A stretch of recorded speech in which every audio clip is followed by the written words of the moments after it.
प्रिय मित्रों, स्वागत है आपका आपके अपने चैनल स्टडी विद प्रदीप में। बीपीएससी के लिए हम लोग बायोलॉजी की क्लास को कर रहे हैं और बीपीएससी में अगर हम लोग बात करें जूलॉजी के, तो जूलॉजी का ये आपका सेकंड वीडियो है। इसके पहले हमने आपको बायोलॉजिकल क्लासिफिकेशन में एनसीईआरटी पॉइंट ऑफ व्यू से हमने आपको डिस्कस किया था और बताया था। आज हम लोग स्टार्ट करने चल रहे हैं एनिमल किंगडम के बारे में, जो कि देखिए जूलॉजी में डायरेक्ट आपको एनिमल किंगडम से मुलाकात करनी है। एनिमल किंगडम को पढ़ेंगे और एनिमल किंगडम के पूरे फीचर को देखेंगे। एक वीडियो में तो कंप्लीट नहीं होगा, आप सब जान रहे हैं बहुत लेंदी है, तो 2 वीडियो में हम लोग इसको कंप्लीट करने वाले हैं। इसके बाद इसका प्रैक्टिस पेपर करने वाले हैं, जिसमें इनवर्टिब्रेट का पूरा प्रैक्टिस पेपर करेंगे चैप्टर वाइज, और फिर उसके बाद वर्टिब्रेट का प्रैक्टिकल जो है प्रैक्टिस पेपर करेंगे, उसको भी चैप्टर वाइज करेंगे। आपको बता दें कि एक अलग से सीरीज हम लेके आ रहे हैं, जिसमें एक तो आपकी एग्जाम पॉइंट चलाई जाएगी और दूसरी एक प्रैक्टिस पेपर की श्रृंखला एक अलग से चलेगी, जिसमें आपको चैप्टर वाइज विथ डिस्क्रिप्शन आपको करना होगा। तो इन सब के बारे में एक एक करके हम आपको बताते रहेंगे। चैनल को सब्सक्राइब कर लीजिए, चीज़ों को समझ पाएंगे। चलिए स्टार्ट करें एनिमल किंगडम को। एनिमल किंगडम को एनसीईआरटी में अगर देखा जाए तो एनसीईआरटी में कुछ इस तरह से बांटा गया है। पहले मेरी बात को ध्यान से सुन लीजिएगा। एनिमल किंगडम को बांट दिया गया है कि एनिमल किंगडम को एनसीईआरटी में बांट दिया कि एनिमल किंगडम, फिर इसको सेल लेवल पे यानी मल्टी सेलुलर लेवल पे बांट दिया, और उसके बाद टिश्यू ऑर्गन ग्रेड लेवल पे बांट दिया। फिर इसको बांट दिया था जो सेलुलर लेवल था, इसको डायरेक्ट पोरीफेरा लिख दिया है, और इसको टिश्यू और ऑर्गन ग्रेड को 2 भागों में बांट दिया, जिसे आपको यहाँ पे देखेंगे अगर ये एनसीईआरटी में, तो यहाँ पे बांट दिया टिश्यू ऑर्गन ग्रेड लेवल को बांट दिया गया। किसमें बताइए? तो इसमें बांट दिया गया है आपके रेडियल सिमेट्री में, और किसमें? बायलेटरल में, रेडियल में और बायलेटरल में। और जब बुक पढ़ेंगे तो वहाँ पे एसिमेट्रिकल एनिमल के बारे में भी कॉन्सेप्ट आपको दिया गया है। उसके बाद जो यहाँ पे आपके रेडियल में 2 आ जाते हैं, एक आपका आ जाता है कोलेंट्रेटा, जिसे आप निडेरिया कहते हैं, और टिनोफोरा। और जैसे ही आप बायलेटरल में जाते हैं, प्लेटेहेलमिन्थीस से लेकर के कार्डेटा तक के सभी मेंबर को रखा गया है। लेकिन उसके पहले डिवीजन कर दिया गया है, और डिवीजन क्या है? एसिलोमेट, सिलोमेट, एसिलोमेट, स्यूडोसिलोमेट और कौन सा? सिलोमेट। एसिलोमेट में आप सभी लोग जानते हैं कौन आता है? प्लेटेहेलमिन्थीस आता है। स्यूडोसिलोमेट में एस्केलमेंथीस आता है। और सिलोमेट की अगर बात कर ली जाए तो उसमें आपका एनिलिडा, आर्थ्रोपोडा, मोलस्का, एकाइनोडर्मेटा, हेमिकार्डेट और कार्डेटा आते हैं। ये पूरा फीचर है। ये एनसीईआरटी में क्लासिफिकेशन आपका दिया गया, फिर बाद में चलेंगे तो कार्डेटा का क्लासिफिकेशन अलग से दिया गया। लेकिन थोड़ा सा आप अगर आगे बढ़ाते हैं तो इस तरह से पढ़िए जो आपके लिए इम्पोर्टेंट है, ठीक है। यहाँ से प्रश्न भी आपको मिलेंगे और चीज़ों को आप थोड़ा सा इजीली समझ पाएंगे, तो इसलिए मैंने इस क्लासिफिकेशन को यहाँ पे लगा रखा है। पहला प्रश्न आपसे अक्सर पूछा जाता है कि which organism have the protoplasmic level of organisation, तो वहां पे आपका हो जाएगा प्रोटोजोआ। प्रोटोजोआ में प्रोटोप्लाज्मिक लेवल ऑफ ऑर्गेनाइजेशन पाया जाता है। एनिमल किंगडम है, एनिमल किंगडम में लेवल ऑफ ऑर्गेनाइजेशन 2 हैं, एक प्रोटोजोआ है और एक मेटाजोआ। मेटाजोआ कैसा होगा? सेलुलर लेवल का होगा, यानी मल्टी सेलुलर लेवल का, टिश्यू लेवल का, ऑर्गन लेवल का होगा। अब इसके बाद अगर बात करें तो यहाँ पे प्रोटोजोआ तो निकल गया, और प्रोटोजोआ को आपने कहाँ पढ़ा है? किंगडम प्रोटिस्टा में, किंगडम प्रोटिस्टा में आपने पढ़ लिया। चूंकि आप जानते हैं आर.एच. व्हिटेकर ने 5 किंगडम सिस्टम क्लासिफिकेशन 1969 में दिया था, जिसमें आपका पहला है मोनेरा, जिसमें सभी प्रोकैरियोटिक मेंबर आ जाते हैं। इसको बायोलॉजिकल क्लासिफिकेशन में हमने आपसे बताया है। दूसरा आपका जो है मोनेरा के बाद आ जाता है प्रोटिस्टा, तो प्रोटिस्टा की मैं बात कर रहा था, और प्रोटिस्टा में ही आपका प्रोटोजोआ आ जाता है। उसके बाद कौन है? फंजाई है, फंजाई के बाद प्लांटी है, एनिमेलिया है। तो एक्चुअली में हमारे कोर्स के हिसाब से एनिमेलिया है, तो हम लोग एनिमेलिया को डिस्कस करने चल रहे हैं। अब यहाँ देखेंगे तो यहाँ पे अगर आप ध्यान से देखिए, cellular level, tissue level, organ level. Cellular level की बात करें तो मीसोजोआ हो जाएगा, पैराजोआ हो जाएगा, और यू मेटाजोआ या यू मेट्रोजोआ हो जाएगा। यहाँ पे पैराजोआ की बात करें तो सेलुलर लेवल में आपका पोरीफेरा हो जाता है, जिसका एग्जाम्पल होता है स्पंज। पोरीफेरा हो जाता है, और इसका एग्जाम्पल कौन होता है? स्पंज होता है, जिसमें आप अलग अलग पढ़ते हैं। स्पंज में आपका स्पॉन्जिला है, उसके बाद आपका जो है कौन है? बाथिंग स्पंज है, यहाँ पे फ्रेश वाटर स्पंज है। ये सब आपके पढ़ने होते हैं, आपके एग्जाम में पूछे जाते हैं। हम जनरल कैरेक्टर एग्जाम्पल सब आपको बताएंगे। फिर यहाँ पे आपको देखिए यू मेटाजोआ को डिस्कस कर दिया गया। ये एक्चुअली में इस क्लासिफिकेशन से आप पढ़ेंगे तो एक नंबर वाले प्रश्न आपके बड़े इजीली हो जाते हैं। ऑब्जेक्टिव टाइप का क्वेश्चन बड़े इजीली आपका क्लियर हो जाएगा। रेडिएटा में मोस्टली डिप्लोब्लास्टिक एनिमल पाए जाते हैं। अब डिप्लोब्लास्टिक मीन्स क्या होता है, ऐसे एनिमल जिसके जर्म लेयर जो जाइगोट डेवलप करेगा तो जो जर्म लेयर बनती है वो दो लेयर से मिलकर बनती है और बीच में मीजोलोया पाया जाता है। मीजोलिया लिखा जाता है, लेकिन हिंदी में जब देखेंगे कहीं लिखा तो उसमें लिखा रहता है ऐसे लिखा रहता है मीजोग्लिया, ठीक। लेकिन जब इंग्लिश में इसको लिखते हैं तो इंग्लिश में ऐसे लिखा रहता है MESOGLEA, मीजोलिया। यहाँ पे इंग्लिश के उच्चारण के हिसाब से मीजोलिया पढ़ा जाता है, जी को साइलेंट कर देते हैं, लेकिन हिंदी के उच्चारण के हिसाब से मीजोग्लिया पढ़ते हैं। तो वो आपको जानना होगा। तो ये अगर किसी भी ऑर्गेनिज्म में दो लेवल हैं, एक तो एक्टोडर्म है, नीचे वाला एंडोडर्म है और इसके बीच में मीजोलिया की लेयर पाई जाती है, ऐसे क्या कहते हैं, इसे डिप्लोब्लास्टिक कहते हैं। लेकिन अगर यहाँ पे जो मीजोलिया है इसके जगह पे मीजोडर्म आ जाए तो ऐसे लेयर को हम लोग क्या कह देते हैं, मीजोडर्म आने से ट्रिप्लोब्लास्टिक एनिमल कह देते हैं, जो कि कॉन्सेप्ट इधर दिया गया है, आप देख पा रहे होंगे। तो यहाँ तक तो इजी है, आपको कोई दिक्कत नहीं होना चाहिए, मुझे जहाँ तक लगता है। आगे बढ़ जाते हैं। देखिए अब डिप्लोब्लास्टिक और रेडिएटा के अंतर। अब रेडिएटा का मतलब क्या होता है, कोई भी ऑर्गेनिज्म को प्लेन ऑफ सिमेट्री से अगर हम किसी भी दिशा से काटते हैं तो दो बराबर भागों में बट जाए, उसे हम लोग रेडिएटा सिमेट्री कहते हैं। और बाइलेटरल सिमेट्री मतलब होता है कि अगर ऑर्गेनिज्म को हम काटें तो लेफ्ट और राइट दो पार्ट में डिवाइड हो, ऐसी कंडीशन को हम लोग क्या कह देते हैं, ऐसी कंडीशन को हम लोग कह देते हैं बाइलेटरल, ठीक है। तो अब यहाँ पर आ जाएंगे, रेडिएटा में आ जाएगा आपका कोलेंट्रेटा, जिसे आप नाइडेरिया भी कहते हैं, ठीक है, नाइडेरिया भी कहते हैं। और इसका एग्जाम्पल होता है आपका हाइड्रा, ठीक है। इसी में आपका आता है ओबिलिया, ओबिलिया आपके कोर्स का हिस्सा है। ओबिलिया, ओबिलिया के अलावा आपका आता है ये पे कौन, आरेलिया, आरेलिया को जेलीफिश कहते हैं। तो ये सब आपसे पूछे जाते हैं। यहीं पे आपका आ जाता है जिसका नाम है क्या है, मूंगा, जिसे कहते हैं कोरल। तो कोरल लीफ भी इसमें आते हैं। कोरल कैसे बनता है तो इसके बारे में भी बताएंगे, कोरल फॉर्मेशन, ठीक। उसके बाद आ जाता है टीनोफोरा। टीनोफोरा जो है ट्रिप्लोब्लास्टिक, इसमें एक मेंबर हो बेरियो जो होता है कैसा होता है, ट्रिप्लोब्लास्टिक होता है, याद रखिएगा, ठीक है। इधर आ जाते हैं बायलेटरल में, triploblastic organ system of organisation. यहाँ पे बॉडी ऑर्गन सिस्टम में आ गई, टिश्यू ग्रेड से हट करके ऑर्गन सिस्टम का लेवल का ऑर्गेनाइजेशन पाया जाता है। लेकिन मामला यहाँ पे दो है, एम्ब्रियनिक डेवलपमेंट को लेकर के। कुछ प्रोटोस्टोमस हैं और कुछ ड्यूट्रोस्टोमस हैं। अंतर क्या है ये देखिए, जो ड्यूट्रोस्टोमस है इनमें डिवाइडेड इनटू इकाइनोडर्मेटा और कार्डेटा। ड्यूट्रोस्टोमस को दो भागों में बांट दिया गया, इकाइनोडर्मेटा और कार्डेटा। लेकिन सीक्वेंस से चलेंगे तो इजिली आप सभी क्लासिफिकेशन को लर्न कर पाएंगे। पहले प्रोटोस्टोमस में आइए, तो इसमें आ जाएगा प्रोटोस्टोमस में एसिलोमेट। और एसिलोमेट मैंने स्टार्टिंग में बताया किस में पाया जाता है, प्लेटेहेल्मिन्थेज में। वहीं पाया जाता है स्यूडोसिलोमेट की अगर बात करें तो किस में पाया जाता है, निमेटोडा, या इसी को कहते हैं एस्केलमेंथीज। क्या कहते हैं, एस्केलमेंथीज कहते हैं। और वहीं पर अगर आ जाते हैं यूसिलोमेटा या सिलोमेट में, तो यूसिलोमेटा में आपका आ जाता है, अब दो तरह के हैं। अगर किसी में सीजोसिल कैविटी पाई जाती है, टेनेलिडा है, मोलस्का, आर्थ्रोपोडा है। और जिसमें हीमोसिल कैविटी पाई जाती है वो मोलस्का और आर्थ्रोपोडा हो जाता है। देखिए यहाँ पे ग्राफ कैसे बना है, मोलस्का, आर्थ्रोपोडा, ये दोनों में हीमोसिल कैविटी पाई जाती है और इन तीनों में सीजोसिल कैविटी पाई जाती है। अब आ जाते हैं आर्थ्रोपोडा के बाद बात आती है कि काइनोडर्मेटा और कार्डेटा कहाँ जाएंगे, तो ये सभी चले जाते हैं ड्यूट्रोस्टोमे में। और हम लोग सभी फाइलम पे एक नज़र दौड़ चुके हैं। तो यह क्लासिफिकेशन आपको मिल जाएगा, आपको पीडीएफ भी मिल जाएगा और इस पीडीएफ के माध्यम से आप अपने ज्ञान को कर सकते हैं। लेकिन पीडीएफ का चार्ज चैनल की तरफ से सिर्फ और सिर्फ 99 रुपीज़ रखे गए हैं, बहुत मिनिमम चार्ज है। आप 2 महीने के लिए 99 मतलब 1 महीने का आप मान चलिए 50 रुपये आपकी फीस पड़ रही, तो आप बड़े आराम से इसको दे सकते हैं 99 रुपीज़ और अपने इस बैच को परचेज कर सकते हैं। इसके लिए आपको करना क्या होगा, ये 88 87 97 और 43 95 यानी 8887974395 पे आपको व्हाट्सअप कर देना है और इसी के माध्यम से आपको जुड़ जाना है। यहाँ पे आप 99 किसी भी ऑनलाइन माध्यम से 99 रुपीज़ पे करके आप चैनल से जुड़ सकते हैं और इसका पीडीएफ आप प्राप्त कर सकते हैं, जिसको लर्न करने से आपके प्रश्न बड़े इजीली खत्म हो जाएंगे। आपको एग्जाम पॉइंट्स मिल जाएंगे हिंदी में, ठीक है, और इंग्लिश में भी।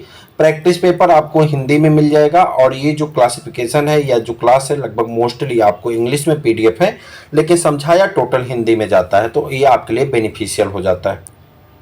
ठीक है, तो आप इसके साथ जुड़ सकते हैं बड़े आसानी से। लेकिन क्लासेस आपकी सभी फ्री हैं, क्लासेस आपके लिए पेड नहीं है। आपके लिए जो है पीडीएफ पेड है, और पीडीएफ सिर्फ और सिर्फ 99 रुपीज में, बहुत सस्ता है, इतना सस्ता कोई आपको दे नहीं रहा है। पीडीएफ आपके सामने, यही पीडीएफ आपको भेजा जाएगा। ठीक है, आप पढ़ लीजिए, देख लीजिए, आपको अच्छा लगे तो आप जरूर इसको परचेज करिए, आपको अच्छा लगे मत चाहिए, ऐसा मुझे भरोसा है। अब चलिए फाइलम कार्ड डेटा पे एक नजर डालते हैं, चूंकि फाइलम कार्ड डेटा में आपको क्लास लेवल तक को लर्न करना है। फाइलम कार्ड डेटा की अगर हम बात करें तो आपकी एनसीईआरटी में दिया है, फाइलम कार्ड डेटा को बांटा गया दो भागों में, डायरेक्ट उसने बांट दिया है, जो है किसमें, एगनैथा में और ग्नैथोस्टोमेटा में। फिर एगनैथा का एक क्लास साइक्लोस्टोमेटा जो यहाँ पे है वही वहां पे भी बताया गया है। फिर उसके बाद जब ग्नैथोस्टोमेटा में जाते हैं तो उसे जो है सुपर क्लास पिसेसबर्ग में बांटा गया है और सुपर क्लास टेट्रापोडा में बांटा गया है, आपने देखा होगा। फिर उसके बाद सुपर क्लास पिसेसबर्ग को किस में बांट दिया गया, कांडिकथीज आस्टिकथीज में, और टेट्रापोडा को एम्फीबिया, रेप्टिलिया, एप्स और मैमेलिया में। तो ये सेम क्लासिफिकेशन लगभग मिलता जुलता आपका एनसीईआरटी का यहाँ पे देखिए। सब फाइलम यूरोकार्डेटा है, सब फाइलम सिफाइलोकार्डेटा। यूरो मीन्स होता है टेल, और जिसकी पूंछ में नोटोकार्ड पाया जाता है उसे क्या कहते हैं, यूरोकार्डेटा। और जिसके हेड रीजन से लेकर के टेल तक नोटोकार्ड पाया जाता है उसे सिफाइलोकार्डेट कहते हैं।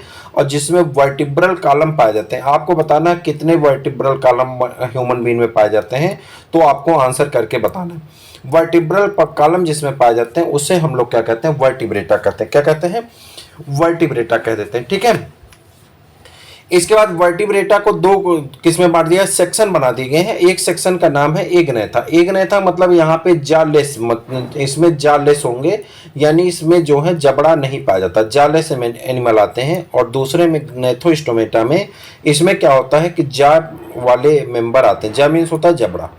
ठीक, यहाँ पर अगर देखें तो क्लास साइक्लोस्टोमेटा आ जाता है, और यहाँ पर अगर हम देखें तो यहाँ पे क्लास हो जाता है आपका पिसेसबर्ग और टेट्रापोडा। ठीक है, पिसेसबर्ग की अगर बात करें, पिसेसबर्ग में कांडिकथीज आ जाता है और आस्टिकथीज। कांडिकथीज कार्टिलेजिनस फिश को कहते हैं, आस्टिकथीज जो है ये किसको कहा जाता है, बोनी फिश को कहा जाता है। अगर टेट्रापोडा की बात करें तो एम्फीबिया आ जाता है। एम्फीबिया के बाद कौन आ जाता है, एम्फीबिया है, रेप्टिलिया है, एप्स है, मैमेलिया है। एम्फीबिया मतलब जो बोथ हैबिटेट पे रह लेता है, लैंड पे भी रहता हो और किसमें, वाटर में भी रह लेता हो। रेप्टिलिया जो कि रिपेल मतलब होता है जिसमें रेंगने की क्षमता हो। एप्स मतलब फोर हेड डिवाइड हो जाते हैं, फोर लेग डिवाइड हो जाते हैं, डिवाइड माफ करिएगा, फोर लेग जो हैं ये फोर लेग किसमें कन्वर्ट हो जाते हैं, मॉडिफाइड हो जाते हैं किसमें, तो विंग्स में। और मैमल्स जो जिनके बॉडी हेयर पाए जाते हैं, एयर पिंडा पाए जाते हैं और जो अपने बच्चे को दूध पिलाते हैं उन्हें मैमल कहते हैं। इन सबके क्लासिफिकेशन कैरेक्टर के बारे में हम लोग एक एक करके देखेंगे। तो पार्ट फर्स्ट स्टार्ट करते हैं, एनिमल किंगडम पार्ट फर्स्ट में। चलिए देखते हैं, क्लासिफिकेशन खत्म, पहले कुछ एनसीईआरटी पॉइंट्स। एनसीईआरटी पॉइंट पे एक नजर डालते हैं। पहली पॉइंट क्या है, देखिए, the classification help to easy identification and the assign of the systematic position of the newly describe species. कह रहा क्लासिफिकेशन जो है हमें क्या करता है, आइडेंटिफिकेशन और क्लासिफिकेशन में मदद करता है। बस आपको इतना याद रखना है ताकि हम इसे सिस्टमैटिक पोजीशन पे किसी ऑर्गेनिज्म को पहुंचा सकें। एक नंबर का क्वेश्चन आपसे पूछा गया है, क्लासिफिकेशन किस में मदद करता है, तो आप कहेंगे आइडेंटिफिकेशन में। In spite of difference of the structure and form of the different animal, जितने भी एनिमल हैं सबके स्ट्रक्चर और फॉर्म डिफरेंट पाए जाते हैं। There are certain fundamental feature common in the various animal, लेकिन बहुत से ऐसे फीचर हैं जो कि कॉमन होते हैं, जैसे द अरेंजमेंट ऑफ सेल का अरेंजमेंट, बॉडी की symmetry, nature of coelom, pattern of the digestive system, circulatory system, reproductive system. इनके बेसिस पे देखा जाए तो बहुत से एनिमल क्या हो जाते हैं, एक सिमिलर स्ट्रक्चर में पाए जाते हैं। आगे आ जाते हैं लेवल ऑफ ऑर्गेनाइजेशन। हमने कई लेवल ऑफ ऑर्गेनाइजेशन आपको बताया, यहाँ पे देखिए कुछ लिखा गया है। All members of kingdom Animalia are multicellular. सभी मेंबर कैसे होते हैं, मल्टी सेलुलर होते हैं, हेट्रोट्रोपिक होते हैं, यूकैरियोट्स होते हैं। But all them do not exhibit the same pattern of organisation, लेकिन ये सभी एक जैसे पैटर्न ऑफ ऑर्गेनाइजेशन को फॉलो नहीं करते हैं। The cell in their body are several type. ये सेल जो होती है इनकी बॉडी को कैसे होती है, विभिन्न प्रकार की होती है। These are the organised into many functional unit. ये सभी जुड़ करके ऑर्गेनाइज होकर के एक यूनिट की तरह से काम करते हैं और एक कॉम्प्लेक्सिटी ऑफ स्ट्रक्चर का निर्माण करते हैं। अगर हम सेलुलर लेवल की बात करें, देखिए मैं ये मान चल रहा हूँ कि आप टीजीटी पीएचडी की तैयारी कर रहे हैं तो आप सबको बेसिक बेसिक टर्म पता होंगे, वैसे मोस्टली टर्म को हम डिफाइन कर दे रहे हैं, लेकिन फिर भी थोड़ी सी स्पीड में हम इसीलिए चल रहे हैं ताकि आप बहुत जल्द समय में अपना रिवीजन कर सकें और चीज़ों को अच्छी तरह से समझ भी सकें। अगर आपको कहेंगे तो मैं स्पीड और स्लो कर दूंगा, लेकिन मुझे लगता है ऑनलाइन में इससे स्लो स्पीड आपके लिए घातक होगी, क्योंकि समय ज़्यादा जाएगा और चीज़ें आप कम सीख पाएंगे। तो चलिए आगे बढ़ते हैं। सेलुलर लेवल यानी सेल की बात की जा रही, सेल के लेवल पे कैसी बात होगी। तो सेल के लेवल कह रहा है इन दिस लेवल, इस लेवल में the body show of the some division of the लेवर ऑफ एमंग सेल। कह रहा है डिवीजन ऑफ लेवर सिर्फ और सिर्फ किस लेवल पे पाया जाएगा, सेल के लेवल पे पाया जाएगा, जो कि सेल पे ही डिवाइड कर रहे हैं हम। They are remarkable independent and can change their form and function. कह रहा है कि यहाँ पे सभी जो है सेल जो होती हैं अपने फॉर्म और फंक्शन के लिए अलग अलग होती हैं। It is found in sponge, ये मोस्टली कहाँ पाया जाता है, स्पंज में पाया जाता है। The body is consist of the many cell arrange. कह रहा बॉडी जो है बहुत सी कोशिकाओं से अरेंज होता है, लेकिन लूज सेल होती हैं जिसमें एक दूसरे के मदद नहीं करते हैं, अर्थात यहाँ पे डू नॉट फॉर्म टिश्यू, यहाँ पे टिश्यू का फॉर्मेशन नहीं होता है और फंक्शनली अलग अलग ये एक्टिव होते हैं। ऐसा किस में देखा जाता है, हाइड्रा में देखने को आपको मिल जाता है। क्लियर है। चलिए आगे आ जाते हैं, टिश्यू लेवल क्या होता है यहाँ पे देखते हैं। कह रहा है the cell perform the some functions are the arrange into the tissue. कह रहा है सेल कुछ फंक्शन को परफॉर्म करके टिश्यू बनाती है, hence is called the tissue level of organisation. अतः इसे टिश्यू लेवल ऑफ ऑर्गेनाइजेशन कहते हैं। एक इसमें देखा जाता है कोलेंट्रेटा में देखा जाता है।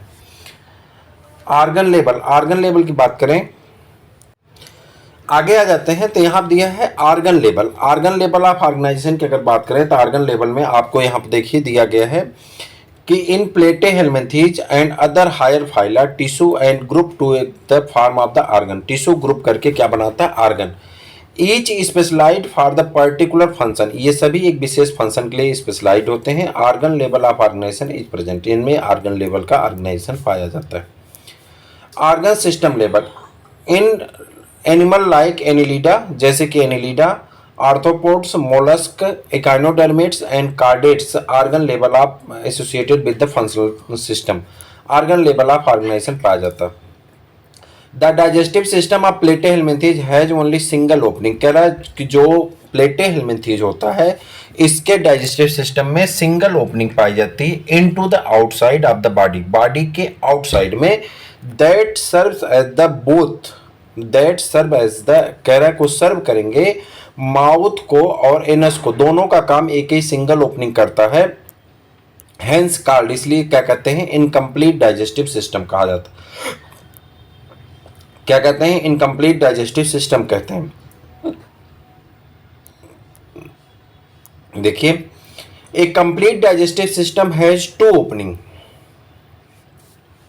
कंप्लीट डाइजेस्टिव सिस्टम में कितनी ओपनिंग होती है, दो ओपनिंग पाई जाती हैं। एक माउथ की ओपनिंग होती है और एक किसकी ओपनिंग होती है, तो एक ओपनिंग हो जाती है आपकी एनस की। ठीक है।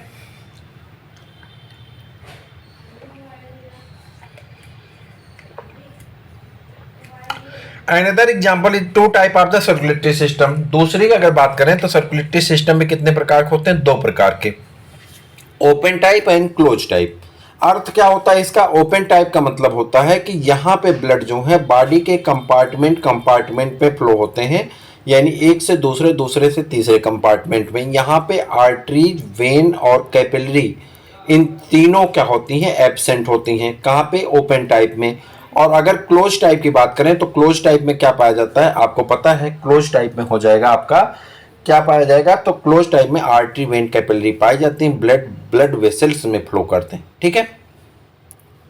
सिमेट्री पे आते हैं। यहाँ पे देखिए सिमेट्री आपको दी गई है, सिमेट्री का कुछ यहाँ पे एग्जांपल दिया गया है, जैसे कि देखिए ये आपका कौन सा रेडियल सिमेट्री है, इसमें एसिमेट्रिकल है, इनका सिमेट्री निश्चित ही नहीं की जा सकती, साइकान है।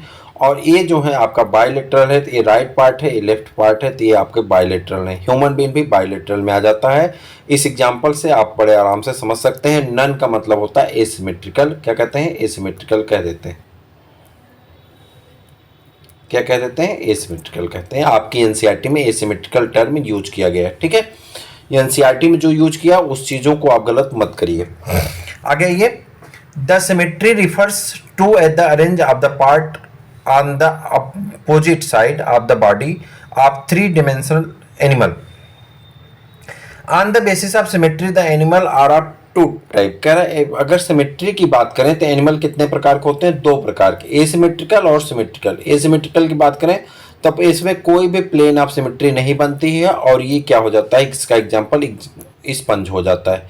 अगर हम सिमेट्रिकल की बात करते हैं तो यहाँ पे क्या होता है कि इसको तो हम कह सकते हैं the body of the same animal can be divided into two equal part halves of one plane is called symmetrical animal. जैसे कि इसमें एक सिमेट्री आ जाएगी, radial symmetry. when any plane passing through the central axis of the body divided in the organism into two identical halves, it is called radial symmetry. For example coelenterates, Ctenophora और echinoderms के जो member होते हैं ये सभी में क्या पाया जाता है? रेडियल सिमेट्री पाई जाती है. क्या पाया जाता है? रेडियल सिमेट्री पाई जाती है. याद रखिएगा इकाइनोडर्मेटा में भी रेडियल सिमेट्री है, लेकिन इकाइनोडर्मेटा का जो लार्वा होता है उसमें बायलेटरल सिमेट्री पाई जाती है. मैं आपको आगे बताऊंगा भी. ठीक है, बायलेटरल सिमेट्री बात करें. इन सम एनिमल, कुछ एनिमल में body can be divisible into identical left and right part. कह रहा है बॉडी डिवाइड होगी और लेफ्ट और राइट पार्ट बनाएगी, ओनली वन प्लेन.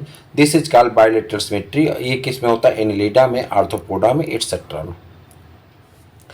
अब मामला आ गया डिप्लोब्लास्टिक और ट्रिप्लोब्लास्टिक ऑर्गेनाइजेशन का. कह रहा है जर्म लेयर, जब ऑर्गेनिज्म डेवलप हो रहा है तो जो जर्म लेयर बन रही है वह जर्म लेयर ग्रुप करके क्या कर लेती, यूनिट बना लेती और एम्ब्रियनिक डेवलपमेंट में इनमें अलग अलग प्रकार के लेयर का निर्माण हो जाता है. On the basis of germ layer, animal classified into two groups, diploblastic and triploblastic. और किस में हो जाता है? ट्रिप्लोब्लास्टिक में. डिप्लोब्लास्टिक में आ जाते हैं तो ये देखिए आपका एक्टोडर्म है और ये आपका एंडोडर्म है और बीच में क्या भरा है? मीजोलिया भरा है. ठीक है, वहीं पर अगर इधर आ जाते हैं तो ट्रिप्लोब्लास्टिक में एक्टोडर्म है, मीजोडर्म है और एंडोडर्म है. तो ये आपको एंडोडर्म, ए वाली लेयर एंडोडर्म की मिल जाती है. इसे हम लोग क्या कहते हैं? ट्रिप्लोब्लास्टिक कहते हैं. कह रहा है animal in which the cell arrange into two embryonic layer of the external ectoderm and internal endoderm are called the diploblastic animal. In addition and the undifferentiated layer mesoglea. कह रहा है कि इसके बीच में क्या पाया जाता है? मेजोलिया पाया जाता है, present in between the ectoderm and the endoderm. For example coelenterates में ऐसा होता है. अगर बात करते हैं triploblastic, the animal which develop embryonic third germinal layer आ जाती है जिसका नाम क्या हो जाता है? एक्टोडर्म और मेजोडर्म. एक्टोडर्म एंडोडर्म के बीच में मेजोडर्म आ जाती है और प्लेटेहेल्मिन्थेस से लेकर के कार्डेटा तक के सभी मेंबर इसमें आते हैं. अब बात करते हैं सिलोम की. एसिलोमेटिक एनिमल, इसमें बॉडी कैविटी आपको देखिए the body cavity between the body wall and gut wall, इसके बीच में जो खाली स्थान होता है वह अगर पाया जा रहा है तो सिलोमेट है, अगर नहीं है तो एसिलोमेट है. Which is line by the mesoderm is called coelom. The presence और absence of coelom is very important in the classification. Acoelomate की बात करते हैं. The animal in which body cavity is absent. कह रहा है ऐसा एनिमल जिसमें बॉडी कैविटी क्या होती है? एब्सेंट होती, नहीं पाई जाती, उसे हम लोग एसिलोमेट कहते हैं. यहाँ पे स्पेलिंग गलत हो गई है. क्या है, क्या कहा जाता है? एसिलोमेट कहा जाता है. और जिसमें एग्जाम्पल क्या हो जाता है? पोरीफेरा, ठीक है, प्लेटेहेल्मिन्थेस, कोलेंट्रेटा, टीनोफोरा और फ्लैटवर्म. ये सभी किसके अंतर्गत आ जाते हैं? ये सभी आ जाते हैं आपके एसिलोमेट के अंतर्गत. स्यूडोसिलोम की बात करें, इन मोस्टली आपको क्या दिया जाता है? प्लेटेहेल्मिन्थेस आपके एग्जाम में दिया जाता है, तो ये भी याद रखिएगा. Pseudosolomate in which some animals the body cavity is not lined by the mesoderm. कह रहा mesoderm से body cavity लाइन नहीं होती है. प्रेजेंस scattered, ये पाया जाता कैसे? स्कैटर्ड पाउच के रूप में पाया जाता दूर दूर between the ectoderm and endoderm. The body cavity of स्यूडोसिलोम, इसे क्या कहते हैं? स्यूडोसिलोम कह देते हैं. और ये एनिमल में पाया जाता है स्यूडोसिलोम में, उसको क्या कह देते हैं? स्केल्मेंथीज कह देते हैं. उसके बाद क्या बात करेंगे? Coelomates. The animal having true coelom are called coelomate. ऐसे एनिमल जिसमें कि सच्चा सिलोम पाया जाता है उसे सिलोमेट कह देते हैं. A true coelom arises within mesoderm and is therefore lined by the mesodermal tissue. Externally एक क्या होता है? प्रोटोनीमा में पाए जाते हैं और विसरल प्रोटोनीमा पाए जाते हैं. सेगमेंटेशन की बात कर देते हैं. इन सब animal the body the externally and internally divided into segments. Body जो है एक्सटर्नल और इंटरनल दोनों तरफ डिवाइड हो जाती है. किसमें? सेगमेंट्स में. या इसी सेगमेंट्स को क्या कहते हैं, सोमाइट कहते हैं। विद द सीरियल रिपीटेशन, लेकिन इसका रिपीटेशन सीक्वेंस में होता है, एकदम सीरियल होता है, एटलीस्ट सम ऑर्गन। तो segmentation can be are of two type. Metameric segmentation पहला, A segmentation that simultaneously divided body both externally and internally is called metamerism. कह रहा है कि अगर बॉडी स्वतः से डिवाइड हो जाती है एक्सटर्नल टू इंटरनल तो उसे हम लोग क्या कह देते हैं, मेटामेरिज्म कह देते हैं, या मेटामेरिक सेगमेंटेशन के रूप में हम लोग उसे जानते हैं। This kind of segmentation is found in the Annelida. इस प्रकार का सेगमेंटेशन एनेलिडा, आर्थ्रोपोडा और कार्डेटा में पाया जाता है। स्यूडोमेटामेरिज्म, स्यूडोमेटामेरिज्म किसमें पाया जाता है, in this type of in it is found in the body divided into segments called the proglottids. कह रहा कुछ ऐसे हैं बॉडी डिवाइड होती है प्रोग्लॉटिड्स में, they develop from the neck, और उससे गर्दन बन जाता, बट नॉट एम्ब्रियनिक ओरिजिन, यह एम्ब्रियनिक ओरिजिन नहीं होती है। Such as repetition appears due to the budding of the animal, false segmentation is called pseudometamerism. Notochord की बात करते हैं, किसकी बात करते हैं, नोटोकार्ड की। It is mesodermally derived. Notochord कहाँ से डिराइव्ड होते हैं, तो आप कहेंगे मेजोडर्म से डिराइव्ड होते हैं। पहली चीज मेजो, एक सेकेंड, कहाँ से डिराइव्ड होते हैं नोटोकार्ड, तो मेजोडर्म से डिराइव्ड होते हैं पहली चीज। रॉड लाइक होते हैं, स्ट्रक्चर पाया जाता है डॉर्सल साइड में during the embryonic development in some animal. Animal with notochord are called chordates, जिसमें नोटोकार्ड पाया जाता है कार्डेट कहते हैं। Those animal do not have structure is called the non chordate, और जिसमें स्ट्रक्चर नहीं पाया जाता उसे क्या कहते हैं, नॉन कार्डेट कहते हैं। इसका एग्जांपल हो जाता है पोरीफेरा से इकाइनोडर्मेटा तक के सभी मेंबर जो कि नॉन कार्डेट में है। इंपॉर्टेंट फीचर, पहला शब्द है आपका सिफेलाइजेशन। अब ये सब आपके एग्जाम में पूछे जाएंगे, एनसीईआरटी से थोड़ा से हटके है। सिफेलाइजेशन मतलब क्या है, तो यहाँ आप देखेंगे it is differentiated head to anterior part of the body. कह रहा अगर हेड से एंटीरियर पार्ट ऑफ बॉडी का निर्माण हो रहा है, नहीं, it is differentiated of the head in anterior part of the body. It involve the concentration of nerve tissue and sense organ in the head. दूसरा appendages, appendage the projection structure of the body that perform specific functions like locomotion, capturing of food, sensation etc. called appendages। ये appendage का काम करते हैं, जैसे wings है, fin है, limbs है, ट्रेंटिकल्स है, पैरापोडिया है, सीटी है, ये सब क्या हो जाते हैं, अपेंडेजेज हो जाते हैं, यानी उपांग हो जाते हैं हिंदी में कहें तो। डाइजेस्टिव सिस्टम की बात करें तो कह रहा है the digestive system of the Platyhelminthes. अगर प्लेटेहेलमिन्थेज का डाइजेस्टिव सिस्टम देखें तो सिंगल ओपनिंग पाई जाती है, इसीलिए बाकी सब में डबल ओपनिंग पाई जाती है, इसीलिए इसे क्या कह देते हैं, इनकम्प्लीट डाइजेस्टिव सिस्टम कह देते हैं, जबकि कंप्लीट डाइजेस्टिव सिस्टम में 2 ओपनिंग पाई जाती है। रिस्पायरेटरी सिस्टम की बात करें, respiratory occur in different way in different animal. अलग अलग एनिमल में अलग अलग प्रकार से रिस्पायरेटरी ऑर्गन पाए जाते हैं। The टिनी aquatic animal like amoeba, छोटे छोटे एनिमल में देखें तो अमीबा में, हाइड्रा में respire through the body surface. ये सब किससे रिस्पायरेशन करते हैं, बॉडी की सतह से ही रिस्पायरेशन कर लेते हैं, और इसे क्या कहते हैं, सरफेस रिस्पायरेशन के नाम से जाना जाता है।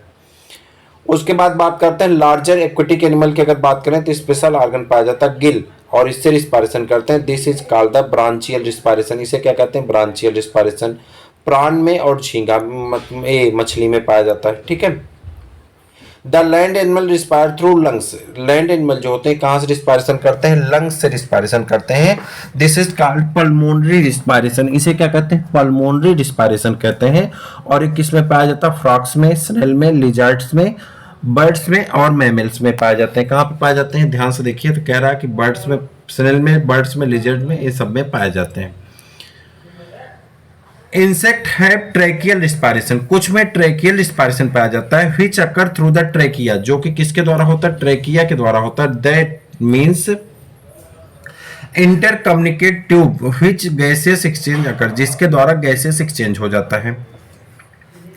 इन एनिमल लाइक, कुछ एनिमल है जैसे कि earthworm, leech, frog moist skin के द्वारा रिस्पायरेशन करते हैं, और यहाँ पे इनका सरफेस रिस्पायरेशन या क्यूटेनियस रिस्पायरेशन के थ्रू ये जाने जाते हैं। ये सब पॉइंट आपको याद रखना है, बहुत इंपॉर्टेंट पॉइंट्स हैं। स्कॉर्पियन है बुक लंग्स। स्कॉर्पियन में क्या पाया जाता है, बुक लंग्स पाया जाता है। किंग क्रैब है बुक गिल। किंग क्रैब में क्या पाया जाता है, बुक गिल पाया जाता है, जिसके द्वारा ये रिस्पायरेशन करते हैं। किंग क्रैब में क्या पाया जाता है, बुकगिल, और स्कॉर्पियन में क्या पाया जाता है, बुक लंग्स, इसके द्वारा रिस्पायरेशन करते हैं। इन फ्रॉग, अगर फ्रॉग की बात करते हैं, gaseous exchange also occurs through the lining of the buccopharyngeal cavity, hence called bucopharyngeal respiration. Frogs have the three mode of respiration: cutaneous मतलब स्किन के द्वारा, बकोफेरेंजियल मतलब बकल फेरेंजियल कैविटी द्वारा, और पल्मोनरी मतलब लंग्स के द्वारा रिस्पायरेशन करता है। ये जितने ब्लू कलर से पॉइंट थी, सभी पॉइंट से आपके 2 नंबर 100% आपको मिलने वाले हैं, मतलब 2 क्वेश्चन तो पक्का मिलेगा, आप याद कर लीजिए। ठीक है, इसी तरह के प्रश्नों को हमने बूस्टर डोज में रखा है, जो आपको मैं बार बार कराता हूं बूस्टर डोज। ठीक, आगे बढ़ जाते हैं, फाइलम तक ले चलेंगे, फाइलम के बाद हम आपको रोक देंगे। ठीक है, सर्कुलेटरी सिस्टम बात करते हैं। The circulatory system is responsible for the transport of material in the body. Circulatory system किसके लिए रिस्पॉन्सिबल होता है, ट्रांसपोर्ट करने के लिए मटेरियल को बॉडी में। It consist of fluid, blood vessels and heart. इसमें 3 चीज आते हैं, फ्लूइड आ जाता है, ब्लड वेसल्स आ जाते हैं, और हार्ट्स आ जाते हैं। हार्ट्स नहीं, हार्ट आ जाते हैं। ठीक है, the circulatory system is closed when blood flow within the blood vessels। कह रहा है कि अगर ब्लड जो है ब्लड वेसल्स में फ्लो करते हैं तो ऐसे सर्कुलेटरी सिस्टम को हम लोग कहते हैं close circulatory system. If blood flow in the space of the sciences, कह रहा है कि अगर ब्लड जो है साइंसेस की स्पेस में आते हैं, प्रॉपर बाउंड्री में बहते हैं, तो उसे हम लोग कहते हैं ओपन टाइप का सर्कुलेटरी सिस्टम। इन इंसेक्ट, अगर कीटों की बात करें, सच एज प्राण, पाइला, ब्लड इज कलरलेस। इनका ब्लड कैसा होता है, कलरलेस होता है। दैट कंटेन हीमोसियानिन, इसमें क्या पाया जाता है, हीमोसियानिन पाया जाता है। हीमोसियानिन क्या होता है, ये जो होता है हीमोसियानिन कापर कंटेनिंग पिगमेंट है। किससे कंटेन करता है, कापर को कंटेन करता है। जबकि वर्टिब्रेट की बात करें तो इसमें क्या पाया जाता है, हीमोग्लोबिन पाया जाता है, और ये आयरन कंटेनिंग पिगमेंट होता है। 1 नंबर का प्रश्न यहां से आपसे पूछा जाता है।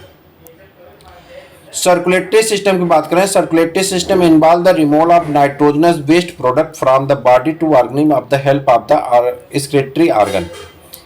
पहला देखते हैं यहाँ पे, excretory organ absent in those organ where the level of the tissue level. कह रहा है टिश्यू लेवल से नीचे के जो हैं उनकी बात में रिस्पायरेटरी ऑर्गन नहीं पाया जाता है। तो ये एक्सक्रीशन, एनिमल्स स्पंज कोलेंट्रेट्स के मेंबर हैं, और cell contact with the water excretion occur by the general body surface. Vertebrate में किडनी पाई जाती है एक्सक्रीटरी ऑर्गन के रूप में। ठीक है, उसके बाद कह रहा है based of the excretory product animal classified into 4 categories. आपके बुकों में 3 कैटेगरी दिया गया, यहाँ पे 4 कैटेगरी दिया गया है, तो हम बता रहे हैं आपको। पहला है अमीनोटेलिक, ये किसको निकालता है, अमीनो एसिड के, और इसका एग्जांपल होता है स्टारफिश, यूनियो। अमोनोटेलिक ये किसको निकालता है, जिसके लास्ट में टेलिक लगा हो, आगे जो शब्द लगा हो उसी की बात कर रहा है, तो ये किसको निकालता है, अमोनिया को, और इसका एग्जांपल होता है इनवर्टिब्रेट, कुछ मोलस्क का। यूरिकोटेलिक इसके आ जाते हैं, यूरिया निकालते हैं, और इसमें कार्टिलेजिनस मछली आ जाते हैं, स्नेल आ जाते हैं, प्राण आ जाते हैं, मैमल्स आ जाते हैं, एंड एक्वेटिक रेप्टिलिया आ जाते हैं। यूरिकोटेलिक में आ जाते हैं आपके यूरिक एसिड निकालते हैं, और इंसेक्ट आ जाते हैं, क्यूटेनियस लेजर्ड आ जाते हैं, स्नेक आ जाते हैं, बर्ड्स आ जाते हैं, यूरिकोटेलिक निकालते हैं। नर्वस, इसमें से भी आपको एक प्रश्न अगर आएगा तो एक प्रश्न यहाँ से आपको पक्का मिलने वाला है।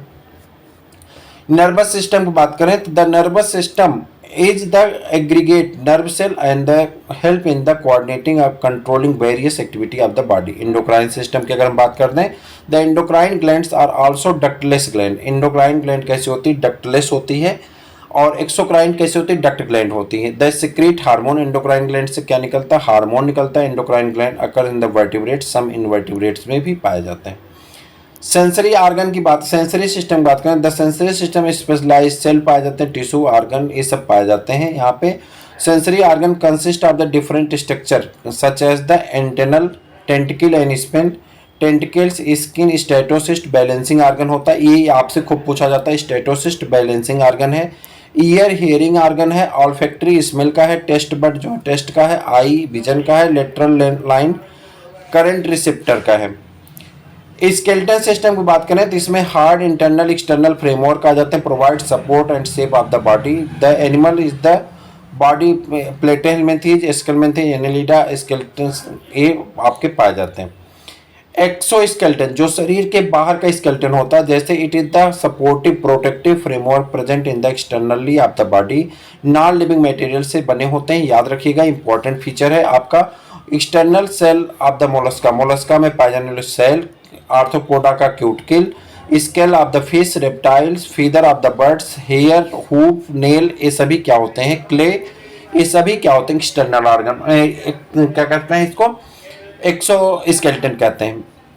एंडोस्केलेटन जो होता है हार्ड सब्सटेंस से बना होता है, जिसमें आपका फ्रेमवर्क आ जाते हैं present in the anterior and posterior body. Invertebrate में स्पंज में मेडअप ऑफ द कैलकेरियस और द सिलिशियस स्पेक्यूल के बने होते हैं। वर्टिब्रेट की बात करें, composed of the hard living substance cartilaginous bone, endoskeleton support the whole body organism. उसके बाद nervous system of the evolve of the first cnidarian, और यहाँ पे एमनोटेलिक और यूरिकोटेलिक एनिमल होते हैं। रिप्रोडक्शन है, फर्टिलाइजेशन है, उसके बाद पोरीफेरा आ जाएगा। 2 पॉइंट और आपके बचे हुए हैं। रिप्रोडक्शन में आ जाते हैं, ए सेक्सुअल रिप्रोडक्शन होता है, यानी ए सेक्सुअल रिप्रोडक्शन में सेक्स ऑर्गन की आवश्यकता नहीं होती है। तो मॉडल क्या होता है, बडिंग होता है, फिजन होता है, फ्रेगमेंट होता है, रीजनरेशन होता है। हम आपको उसमें जब कैरेक्टर में आएगा तो एक एक करके आपको बताते रहेंगे, ठीक है। वहीं पे अगर बात करते हैं सेक्सुअल रिप्रोडक्शन की, तो it involve in the fusion of gamete, the male gamete, sperm motile of the gamete of the generally non motile. Fertilization की बात करें तो external fertilization among the invertebrates, सब मैरीन फिश होते हैं, एम्फीबिया, और इन सब में फर्टिलाइजेशन होता है एक्सटर्नल, और कुछ में इंटरनल फर्टिलाइजेशन होता है, बॉडी कैविटी में अंदर होता है। नेक्स्ट वीडियो में हम लोग पढ़ेंगे फाइलम और फाइलम के कैरेक्टर। 3 वीडियो में आपका खत्म होगा। एक वीडियो में आपके जो है कार्ड डेटा तक पढ़ेंगे, और दूसरे में पूरा कार्ड डेटा पढ़ेंगे। प्रैक्टिस पेपर आपको अलग से मिलते रहेंगे, एग्जाम्पल के साथ पढ़ेंगे। मुझे भरोसा है कि एनिमल किंगडम से आपके पूछे जाने वाले 15 प्रश्न, माफ करिएगा 10 प्रश्न जो हैं आपको इन्हीं 3 वीडियो से मिल जाएंगी। इस बात का आप भरोसा रखिए, और इनसे आप बड़े अच्छे से देखते रहिए। चैनल को सब्सक्राइब कर लीजिए, मित्रों को शेयर कर दीजिए। फिर मिलते हैं किसी और वीडियो में, तब तक के लिए इजाज़त दीजिए। जय हिंद।